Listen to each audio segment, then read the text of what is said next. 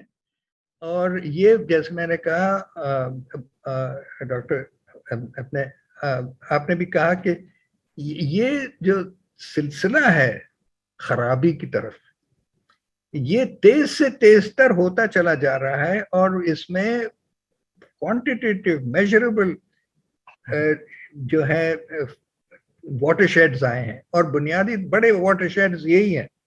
ایک وہ دور تھا پری انڈسٹریل, اس میں وافر دولت تو تھی لیکن وہ ایک حد سے زیادہ ممکن نہیں تھی اور وہ اس کی نوعیت پھر شہروں کی ان کے کلچر کی ہر چیز میں ایک فرق آتا ہے بنسبت انڈسٹریل اور پھر اس سے بھی زیادہ پوسٹ انڈسٹریل.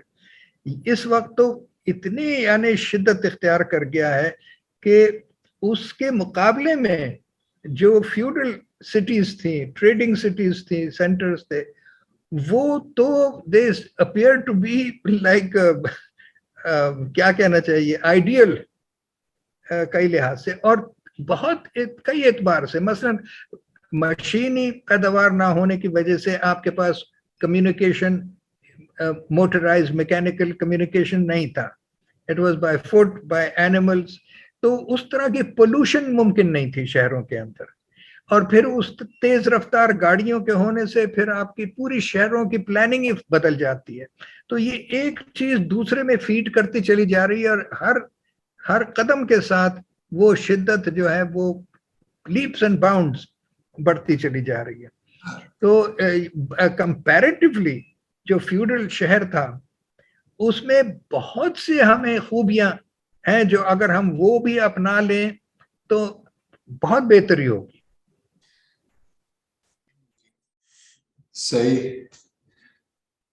میرا اصل میں خیال جب ہماری بات ہوئی تھی اس میں مجھے یہ لگا تھا کہ ہم لاہور کا خصوصاً جو آج مسئلہ ہے کہ ایک انسسٹینیبل شہر بن چکا ہے اور اس کے پیچھے سب یہ کچھ ہے جو آپ نے بتایا ہے کہ جس جگہ پہ جا رہے ہیں اور اوپر سے اس کی جو لگ تو یہی رہا ہے کہ اس کی پلاننگ بھی کافی نہ ہونے کے ہی برابر ہے. اس کی کسی بھی حوالے سے دیکھیں تو سسٹینیبل نہیں ہے.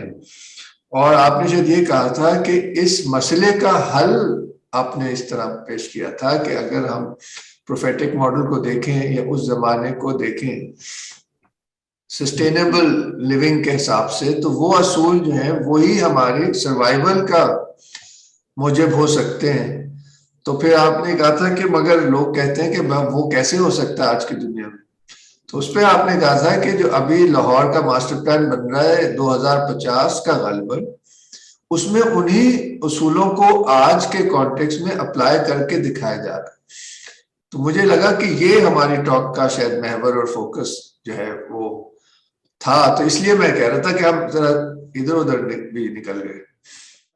نہیں بالکل ٹھیک ہے. اور میرے خیال سے اگر آگے دیکھتے ہوئے ہم دیکھیں کہ کون سی اس میں سے ٹیک اوے لیسن کیا ہو سکتا ہے تو وہ یہی ہے کہ جو اگریرین بیسڈ اکانومی اور فیوڈل سٹیز تھیں وہ پھر بھی سسٹینیبل تھیں. میں نے جیسے کہا وہ ایک لمٹ سے آگے اس مینز آف پروڈکشن میں ممکن نہیں تھا. بہت خرابیاں تھیں لیکن پھر بھی سسٹینیبل تھی. سو بہت ساری سسٹینیبل اربنزم ممکن ہے اگر ہم ان کو ہی اپنا نمونہ ایک ماڈل بنا لیں. تو یہ ہاں سو یہ بالکل ہونا چاہیے. ہر موقع پہ جو یہ لاہور پلان ابھی جیسے میں نے کہا کہ یہ بنانے کے لیے جو ایک بالکل ہی انپریسیڈنٹڈ بات ہوئی تھی وہ یہ ہوا کہ بجائے اس کے کہ کنسلٹنٹس کو اپوائنٹ کرتے اس سے پہلے ایل ڈی اے نے بہت سارے شہریوں کو اکٹھا کر لیا ایک ہال میں اور کہا کہ جی اب یہ بنانا ہے نیا پلان تو آپ بتائیں کس طرح کا لاہور چاہتے ہیں. وہاں سے بات جو شروع ہوئی تو عام شہری عام لاہوری نے جو تجاویز پیش کی, جو اصول وضع کیے, یہ میں ان کی بات کر رہا ہوں. اور پھر وہ جب ان کی نشاندہی ہوئی تو پھر ایل ڈی اے نے کہا کہ صاحب یہ جو آپ کا ویژن ہے اس کو ریئلائز کرنے کے لیے اب آپ ہی لکھیں ٹرمز آف ریفرنس. تو کمیٹی کو بٹھا کے اور کہا کہ کنسلٹنٹس کے لیے, سو وہ ٹرمز آف ریفرنس تک تو شہریوں کا براہ راست اس میں عمل دخل رہا.